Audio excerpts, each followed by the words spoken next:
Most people think raises are won through performance alone, but in reality, psychology plays a far bigger role. From body language to timing to emotional control, there are hidden mental triggers that greatly influence whether your boss says yes or maybe next quarter. And if you think this is all just theory, wait until you try number 10.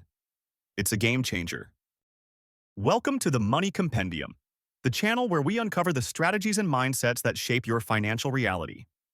If you want to learn how the smartest people on earth think about money, power, and success, make sure to subscribe and hit that bell icon so you never miss an episode. Now let's unlock the top 10 psychological tricks to get a raise without having to beg for one. Number 1. The confidence mirror.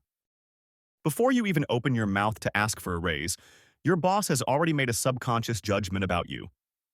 Confidence isn't just a feeling. It's a signal that shapes every interaction before you speak. Try power priming before any big meeting. Stand tall, breathe deeply, and mentally list 3 of your biggest professional wins. This simple practice shifts your body chemistry, lowering cortisol and boosting testosterone, making you appear calm, grounded, and capable. You're not faking confidence. You're reminding yourself who you are when you're at your best. That grounded energy projects leadership, and leadership is what managers promote. When you walk into a room steady, assured, and clear-eyed, people treat you differently, as a peer, not a subordinate. So before you perfect your words or strategy, perfect your presence. Because how you feel about yourself determines how everyone else feels about you. This might not feel natural at first, but with continued practice, your confidence will grow to meet your behavior. And once you master that, the next skill shapes how others perceive that confidence in the first place. Number 2. The halo effect in action. The human brain doesn't judge fairly. It judges fast. That's why first impressions stick and why people who shine in one area are often assumed to excel in all of them. Psychologists call this shortcut the halo effect, and it can subtly define your career. The key is to create one visible strength your boss can't ignore. Be the person who always meets deadlines, keeps calm under pressure, or delivers flawless presentations. Once that reputation sticks, it spreads to everything else you do, whether anyone's verified it or not. Reinforce your halo subtly. Give quick progress updates in meetings. Send short recaps after big wins. Celebrate your team, but make your role visible. Over time, people start connecting your name with competence itself. But here's the catch. Perception only works if people remember it. And memory isn't fair either. That's where the next psychological principle, the availability bias, decides whose work gets remembered and whose doesn't. Number 3. The availability bias. Quiet excellence rarely pays. Visibility does. And that's not arrogance, it's neuroscience. The availability bias makes our brains overvalue what's easiest to recall. So if your boss remembers a recent win, that feels more important than older achievements, even if it wasn't. That's why you must create strategic reminders. After major projects, send a short recap. Thank the team, summarize results, and clearly note your contribution. For instance, glad our campaign exceeded goals by 35%. My social strategy tweaks made a real difference in engagement. It's not bragging, it's reinforcement. You're programming your boss's memory with your name linked to results. Over months, this pattern becomes instinct. When they think top performer, your name appears first. Visibility isn't vanity, it's survival in a noisy environment. And once you're remembered, you can use that recall to build real leverage by triggering a universal human instinct hardwired into every mind on Earth. Number 4. The reciprocity trigger. Long before we traded money, humans traded favors. That ancient instinct, the urge to repay kindness, still rules modern business. Psychologists call it the reciprocity trigger, and it's one of the simplest ways to tilt power dynamics in your favor. Before asking for a raise, give first. Improve a workflow, solve a lingering problem, or offer a useful insight that makes your boss's life easier. Say, I noticed we could save time by adjusting this process. Thought it might help. You've now planted a seed of psychological debt. Your manager feels compelled to return the favor through recognition, opportunity, or pay. That's not manipulation. It's contribution-driven influence. You're proving initiative and foresight, qualities every company rewards. But reciprocity alone isn't enough. People only repay those they genuinely like. That's why the next factor isn't about strategy, it's about chemistry. Number 5, the likability advantage. When two employees perform equally well, the more likable one nearly always gets the raise. That's not luck, it's emotion. People reward those who make them feel good. Likability isn't about flattery or fakery. It's about emotional comfort, the sense that working with you makes life easier, not harder. 3 simple habits do this effortlessly. Use people's names, show genuine curiosity about their work, and express gratitude publicly. These micro actions trigger dopamine and oxytocin, the brain's bonding chemicals. Over time, people subconsciously associate you with positivity and trust. You become the person they root for, not just work beside. And here's the secret power. Likability multiplies every other tactic on this list. A confident, visible, generous person who's genuinely liked becomes almost impossible to ignore. And if that sounds powerful, wait until you see what a single number can do to completely reframe your next salary negotiation. Number 6, the anchoring principle. Anchoring isn't just a negotiation trick. It's one of the most powerful psychological levers in behavioral economics. The first number mentioned in any discussion doesn't just start the conversation, it frames reality.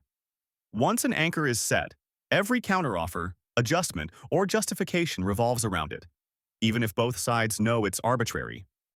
In a salary negotiation, this means one thing: never let your boss go first. If you do, their number becomes the mental benchmark, and everything you say afterward feels like a reach.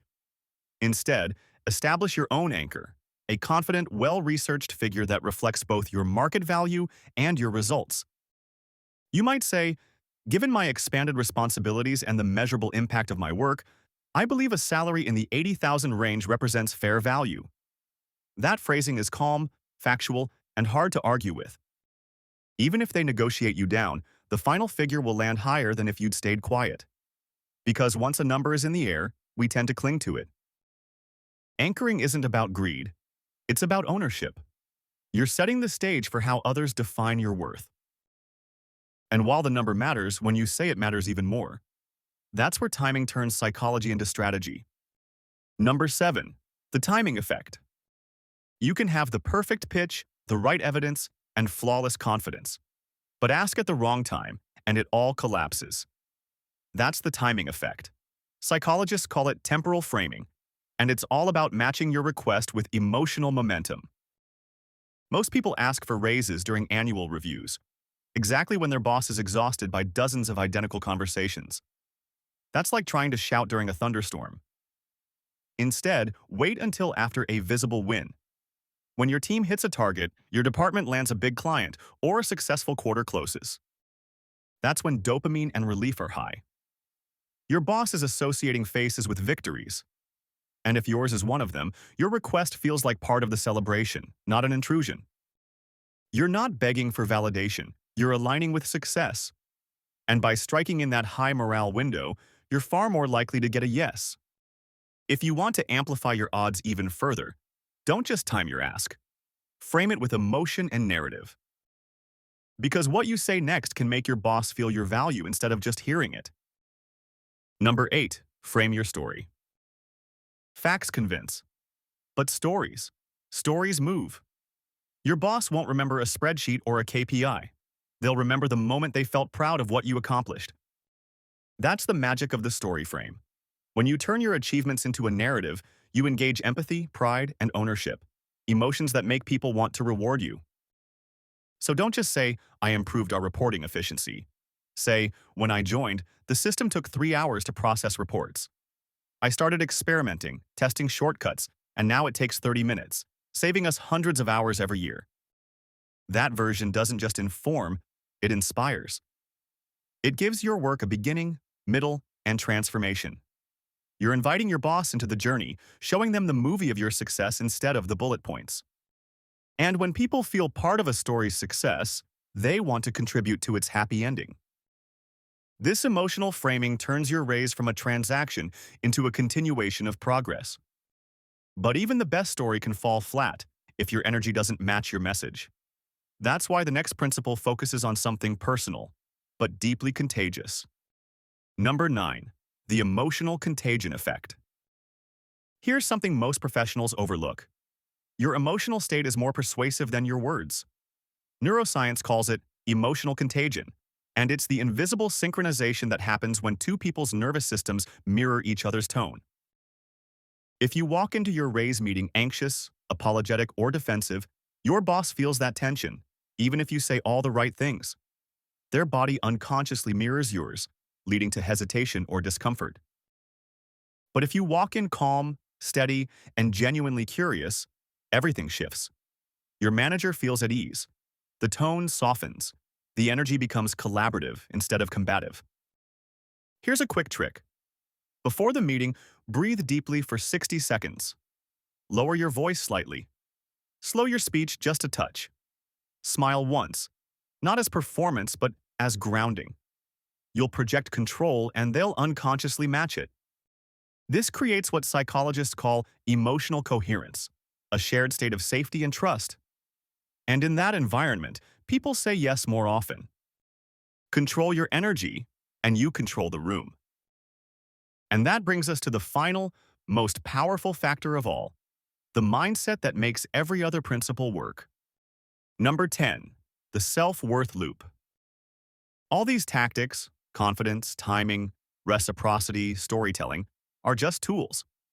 But the engine that drives them all is self-worth, because people treat you according to the value you consistently project. When you chronically overwork without recognition, undercharge without question, or apologize for existing, others take note. You've set your own price tag, and they'll believe it. But when you walk in with quiet certainty, respect your own time, and speak about your achievements without shrinking, the world adjusts around you. Self-worth acts like a mirror. It reflects, then amplifies. Each confident action, asking for a raise, setting a boundary, saying no, reinforces the belief that you deserve more. That belief changes how others perceive you, which then creates real opportunities that validate it even further. That's the self-worth loop. The more you value yourself, the more others instinctively value you back. So yes, psychology matters, timing matters. But genuine self-respect? That's the foundation that makes all strategy unnecessary. Because the moment you start treating yourself like someone who's earned a raise, you already have. At the end of the day, getting a raise isn't just about proving your worth. It's about projecting it. Confidence, timing, reciprocity, storytelling, emotion. Every tactic here works because it aligns your behavior with how the brain naturally processes trust and value. When you understand those mechanics, you stop waiting for recognition and start creating it. But here's the real lesson. These aren't just strategies for work. They're frameworks for self-respect. The same mindset that earns you more money also earns you better relationships, opportunities, and peace of mind. Because once you believe you're worth more, the world eventually agrees. So here's my question for you. Which of these 10 psychological tricks are you going to start using today? And what's the first raise, promotion, or opportunity you're ready to claim?